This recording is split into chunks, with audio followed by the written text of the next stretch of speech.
নিকট আত্মীয়দেরকে দাও, যারা তোমাদের ব্লাড কানেকশনের আত্মীয় তাদেরকে তোমরা দাও। এখানে জেনারেলি বললেন দাও, কি দিব সেটা তিনি এখানে বলেন নাই, সেটা তিনি সূরাতুল ইসরার মধ্যে বলেছেন। আল্লাহ বলেন ওয়া আতিযাল কুরবা হাক্কাহ, নিকট আত্মীয়দেরকে তাদের অধিকার, তাদের প্রাপ্য তোমরা বুঝিয়ে দাও।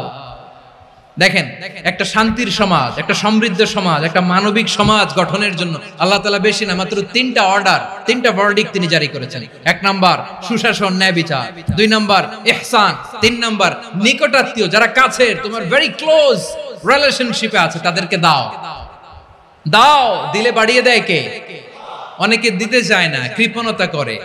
দিলে বাড়ায় দেয় কে? ও মিয়া, মদিনার মধ্যে সবচাইতে গরিব সাহাবী ছিল বেলাল রাদিয়াল্লাহু তাআলা আনহু। ওনার এন্টায়ার অ্যাসেট, সম্পদের পরিমাণ কতদূর জানেন? একটা লুঙ্গি। বেলাল রাদিয়াল্লাহু তাআলা আনহু, ওনার টোটাল ওয়েলথের এস্টিমেশন হচ্ছে মাত্র একটা লুঙ্গি।